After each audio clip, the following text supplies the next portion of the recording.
Carole Lavédan est avec nous aujourd'hui. Elle est thérapeute, chercheuse, conférencière, enseignante et autrice. Elle est une figure pionnière de la psychothérapie transgénérationnelle dans l'espace francophone. Depuis plus de 20 ans, elle développe une approche originale qu'elle a nommée l'analyse transgénérationnelle, qui est à la croisée de la psychanalyse, de la psychogénéalogie et des traditions énergétiques chinoises. Son travail explore une question essentielle.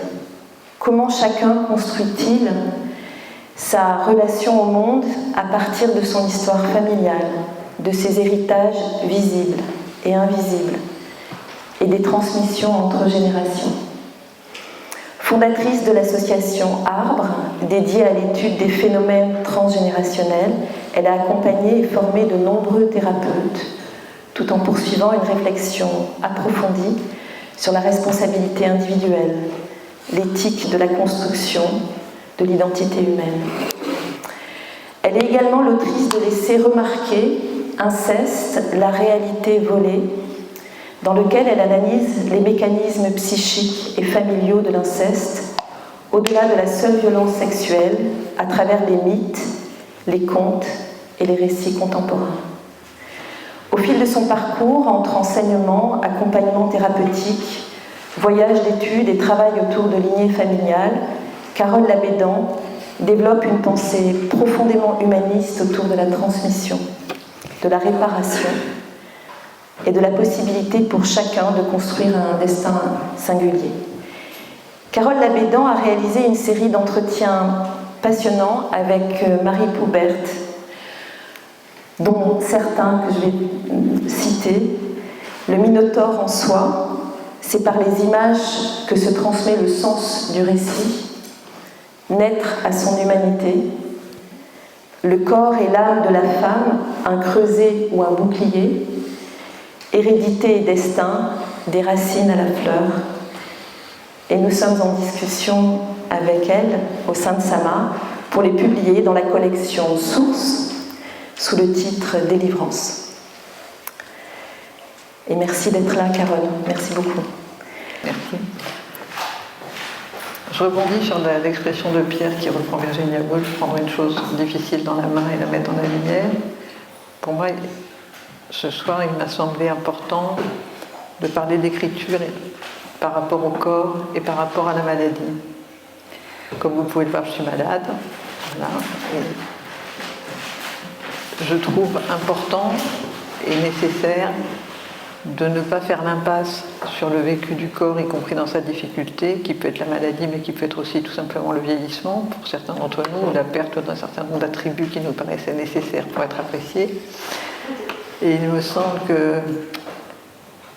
qu'il y a une forme de mirage qui s'est beaucoup établi socialement comme étant la nécessité d'avoir un corps machine, un corps objet, un corps qui fonctionne toujours sans défaillance, comme si c'était la condition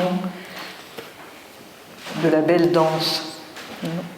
Alors que précisément, je vis, y compris le rapport à la danse, qui est devenu très difficile, la danse me paraît au contraire plutôt un ajustement très fin et très précis de la conscience, du corps bien sûr et de la matière, mais qui rejoint cette notion de transmission qu'a évoquée tout à l'heure Rachel et aussi Rana, et de la question de la trace.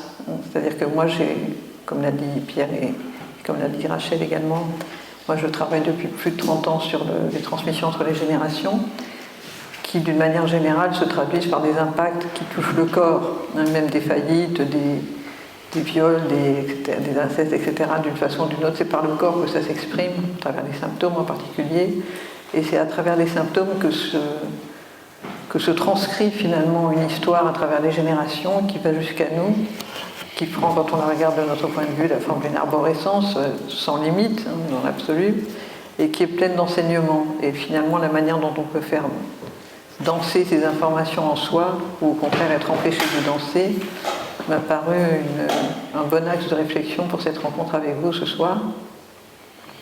Et puis quand on me pose une question, j'aime bien réfléchir au terme de la question. Donc après avoir reçu l'invitation sur enjamber le débâtissement du monde, j'ai réalisé grâce à cette proposition que finalement je m'étais jamais interrogée sur ce qu'était le monde pour moi. une expression qu'on emploie tout le temps, les plus beaux yeux du monde, tout l'or du monde, plus précieux au monde, etc. Mais finalement, qu'est-ce que c'est le monde pour moi? Et tout de suite, il m'a paru important et même incontournable de référer cette question du monde à mon corps, à l'expérience que j'ai du monde passe par mon corps, pas seulement par mon intellect, bien sûr. Et puis, comme souvent dans ces cas-là, j'aime bien regarder l'étymologie des choses. Et je me suis rendu compte que la notion de monde renvoyait à un mot latin qui parle d'ordre, de netteté, même presque de propreté, dans le sens où le monde est une chose bien établie qui fonctionne bien. Ce qui n'est pas la racine de world, par exemple. Le world, au contraire, on voit plutôt à l'idée du temps des humains, d'une époque propice aux humains. Si on peut dire, dans ce que nous appelons le monde, il y a l'idée d'une cohérence, d'une harmonie qui est possible et qui me paraît très en rapport avec ce que tu évoquais, Rana. Et moi, je vois comment la notion de santé, qui est à la fois très banale et très fondamentale pour chacun d'entre nous, pour nos proches, la notion de santé me paraît très corrélée à cette notion d'harmonie, avec aussi la question, bien sûr, de qu'est-ce qui se passe quand il y a un débâtissement des règles de la santé, quand il y a une disharmonie au niveau de tout ce qui devrait fonctionner comme un allant de soi. Et pour chacun de nous, nous avons tous fait l'expérience, quand nous avons un symptôme qui peut être minime comme une épine dans la chaussure ou une douleur de dent, ça peut envahir notre vie, notre champ de conscience dans une proportion incroyable. Et de même, quand le symptôme s'arrête, le retour à la santé nous paraît une chose tellement simple que finalement on oublie très vite la douleur.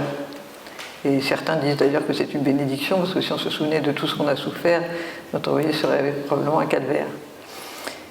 Donc pour moi, débâtissement de cette harmonie, ça veut dire il y a eu bâtir, il y a eu le projet d'une chose durable, pérenne, qui se transmette, qui renvoie là encore à cette question des transmissions entre générations, et des expériences qui sont suffisamment abouties en termes de conscience pour qu'elles nous structurent en tant qu'individu, mais aussi en tant que communauté, dans cette dimension universelle et intemporelle qu'évoquait tout à l'heure Rachel, et qui est, je pense, au-delà de tous les dogmes, de tous les enseignements, même de tous les courants philosophiques, une expérience que chacun peut faire dans son rapport à lui-même, à son corps, à ses lignées, et à la responsabilité qui lui incombe de faire quelque chose de ces transmissions, y compris et surtout quand elles sont difficiles, quand elles doivent être transformées, y compris, comme c'est mon cas, quand elles prennent la forme d'une sorte de malédiction génétique,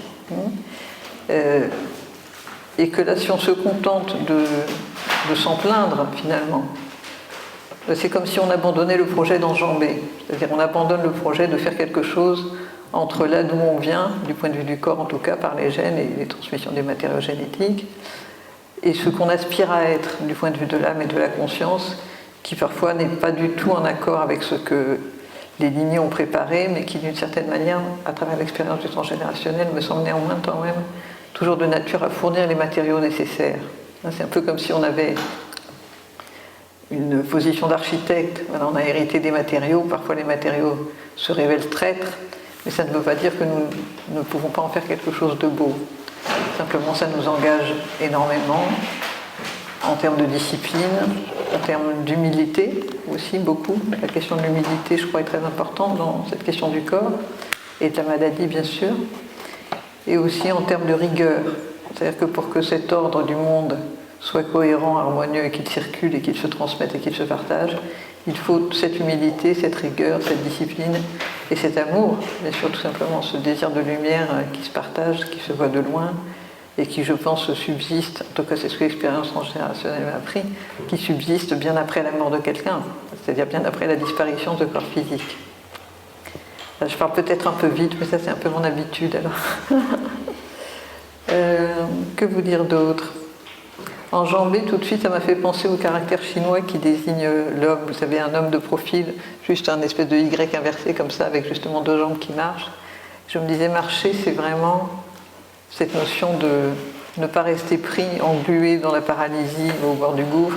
C'est prendre le risque de faire ce pas en avant, qui particulièrement dans le cadre d'une maladie, comme c'est le cas pour moi, qui est installée du point de vue de la médecine, non pas traditionnelle, mais allopathique, conventionnelle, incurable, c'est pouvoir se projeter dans un futur qui ne soit pas qu'une descente en enfer. C'est-à-dire qu'il puisse y avoir un projet semblable à celui d'Orphée qui, cette fois, ne se retournerait pas et réussirait à ramener Eurydice. Je crois que je vais m'arrêter là pour le moment.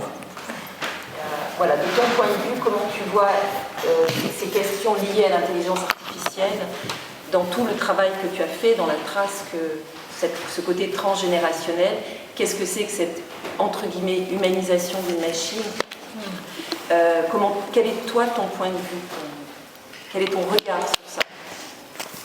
Moi, je suis très curieuse de ce qui va se passer parce que j'entends dans ce fragment du discours que nous cite Pierre que c'est peut-être pas tant d'un cerveau qu'on nous parle que du fait que peut-être qu'il y a finalement la possibilité de voir surgir la notion d'art même à travers l'art. Et que le cerveau est une chose comme voilà, une machine à calculer ou à prédire ou à prévoir, etc., poser la logique qui est très efficace.